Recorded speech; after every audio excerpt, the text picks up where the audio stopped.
ご視聴ありがとうございます。今回は、東京の地下鉄を走っていた車両が併用軌道を走る異色の区間のご紹介です。細かなポイントはもちろん、意外と見過ごされがちな市電も絡む複雑な歴史を解説します。というわけで、九州最大の駅である博多から九州新幹線の下り始発に乗って JR 熊本駅にやってきました。2018年に完了した高架化に伴って駅舎が改築されました。駅舎の下の方が曲線を描いているのは熊本城の石垣をイメージしたデザインです。九州新幹線は全ての列車が停車し、駅舎内には熊本県のゆるキャラであるくまモンの姿もあります。駅前で市電とも接続するこの駅から早速市電に乗って移動します。熊本市電はご覧の各路線から構成されています。路線名称は細切れで変わる一方、系統は A 系統と B 系統の2つのみで、基本的には全線通しで運行されているため、熊本駅前付近では本数が比較的少なくなります。ちなみに A 系統が赤、B 系統が青で、区間運行の列車は臨時扱いの黄色で示されています。かつては他の都市と同じく、全線廃線も議論されていた熊本市電。実際に廃線となった区間も少なくありませんが、オイルショックによる社会情勢の変化もあって全廃は免れることができ、車両への冷房装置の搭載や新型車両の投入などによって利便性アップが図られています。旧型の車両も残っている一方、ドア付近に段差のない低床式車両も導入されています。ちなみにこの車両は2009年にデビューした新型車両のうち、水戸岡英二さんがデザインした車両、通称ココロです。黒をベースとした外観の一方、車内には水戸岡さんのデザインらしく、木材がふんだんに使われています。ちなみに熊本市電には、ある変わった車両も在籍しています。車内を見ると、ロングシートが並ぶ向かい側に座席がありません。壁際にはクッションがあり、立ち席スペースとなっていますが、ここにはかつて一人掛けのクロスシートがあったのです。数年前にクロスシートが撤去されたものの、代わりのシートは設置されなかったため、このようなシュールな内装になっています。一方こちらは、1988年に増備された8800型のうち、1両だけレトロ調のデザインとなった車両です。車両番号からして異なり、先頭部には障害物を受け止めるための網も設置され、トロリーポールまであります。この車両にはパンタグラフがあり、トロリーポールはダミーですが、網は広げることもできるようです。ちなみに8800型のうち、他の2両はこんな感じの車両です。熊本駅前から20分、通り町筋停留場に到着です。停留場の端からは熊本城を眺めることができ、城下町らしく、周辺の区間が市内有数の繁華街となっています。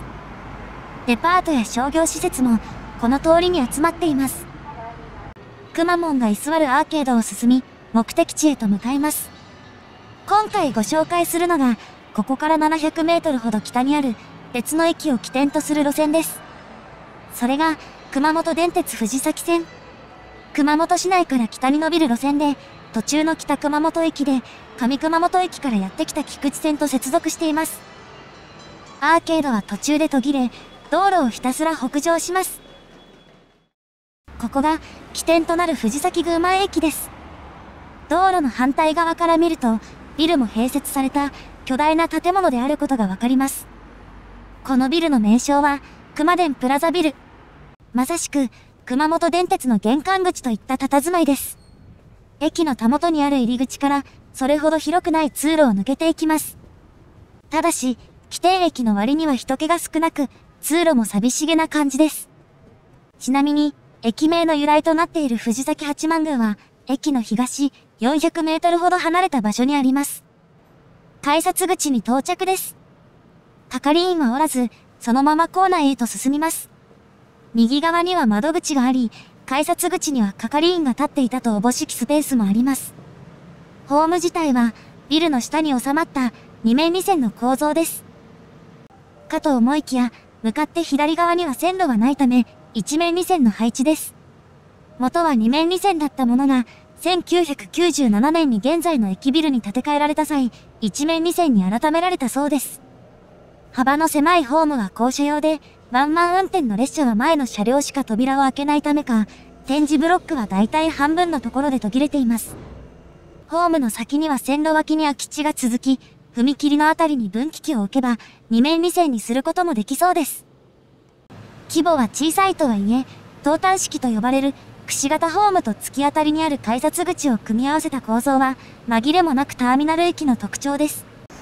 ただ、熊本電鉄のもう一つの起点、上熊本駅が、JR の駅の目と鼻の先にあるのとは違い、この駅は、繁華街にある市電の駅に直結していません。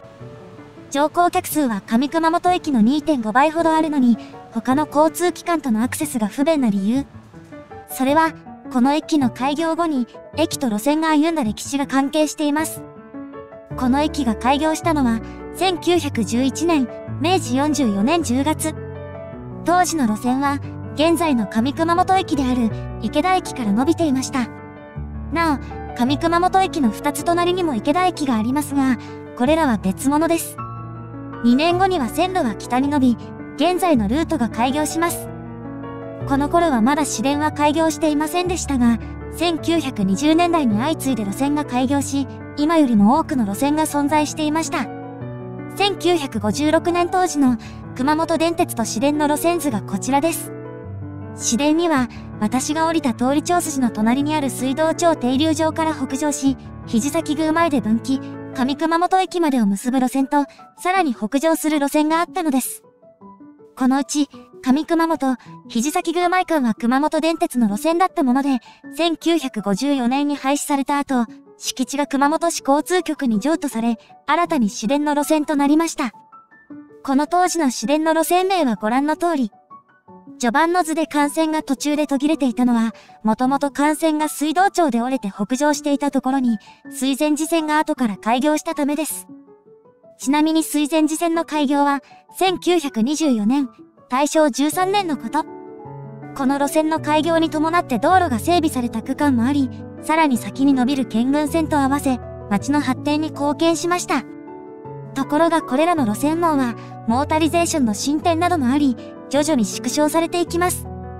熊本電鉄から承継された区間は1970年に廃止され、72年には、幹線のうち水道町から北の区間と黒神線の全線が廃止され、藤崎宮前駅の周辺は、現在の姿になりました。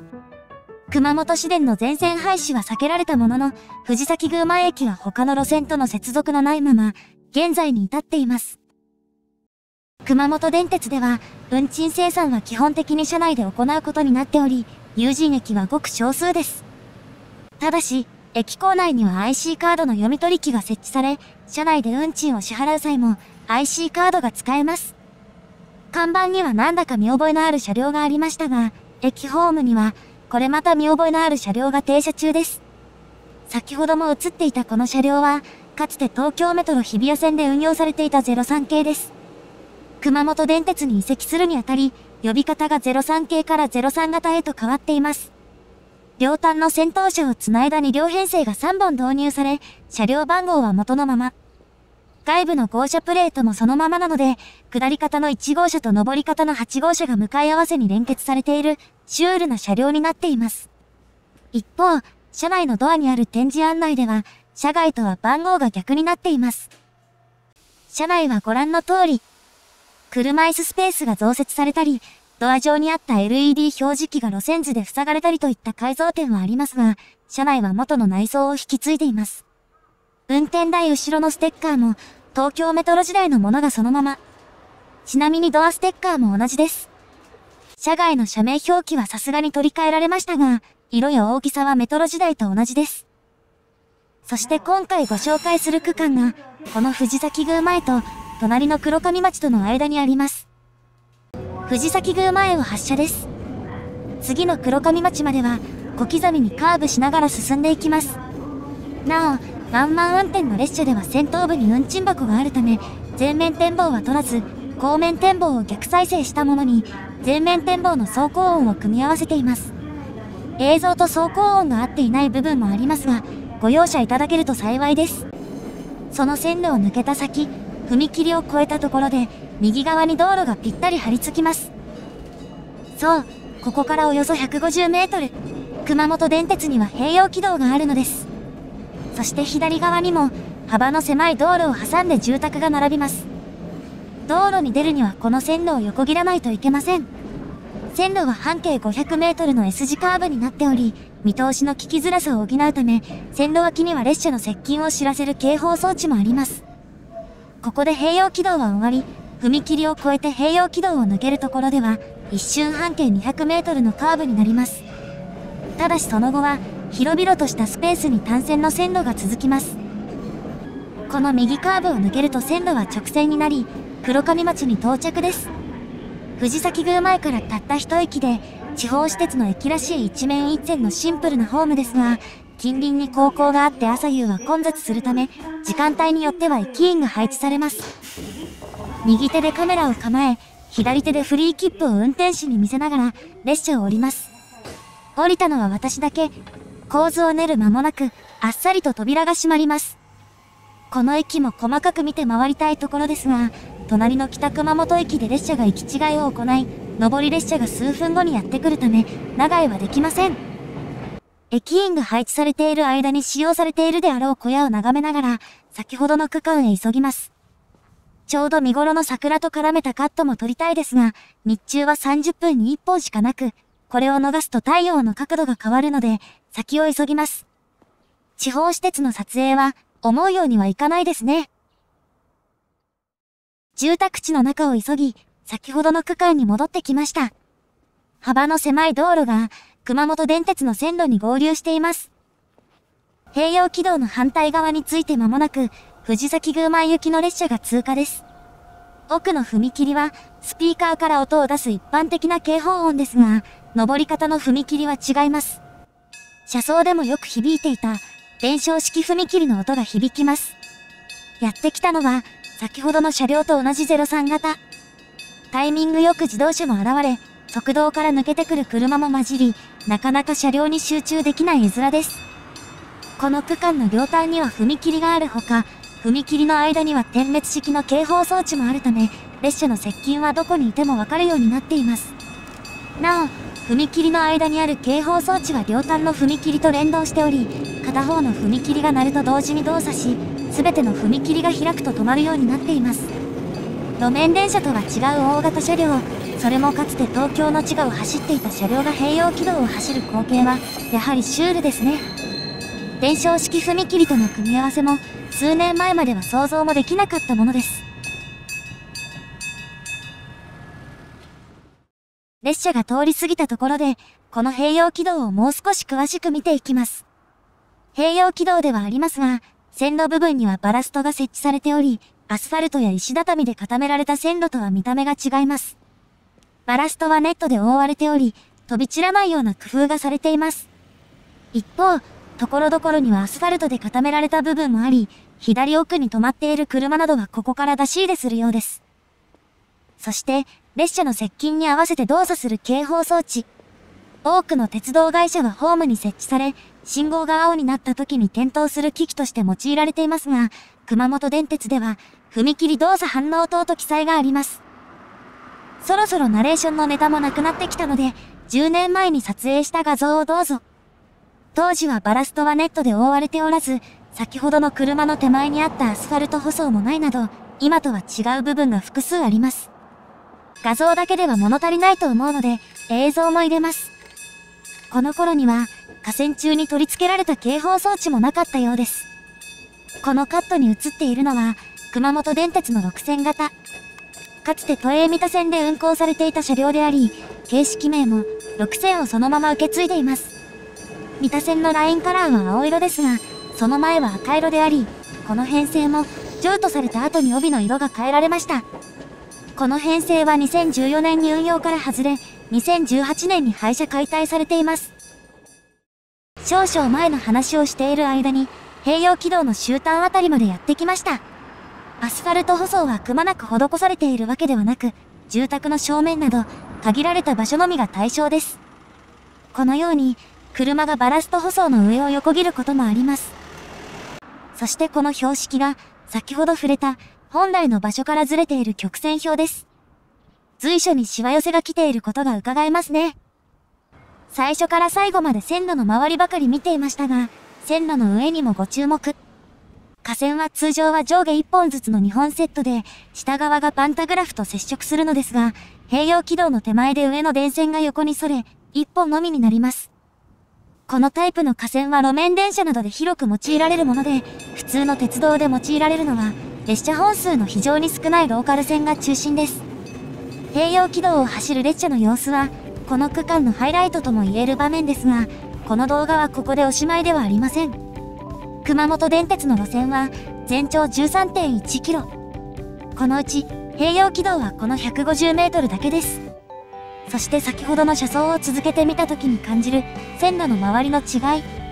藤崎宮前から併用軌道までは建物がすぐそこに迫っているのに対し、この併用軌道を出ると建物との間には距離ができ、線路自体もカーブを抜けたところから一直線になっています。そしてもう一つ。黒上町からここまで来た時に通った道。徐々に線路に近づく部分を上から眺めると、綺麗な曲線を描いていることがわかります。この幅と線形。そう、この併用軌道区間は、線路の付け替えの後に残った区間なのです。もともとこの併用軌道を含む区間は、軌道法によって建設された区間でした。名称からも想像ができますが、軌道法は路面電車などの路線を対象とした法律です。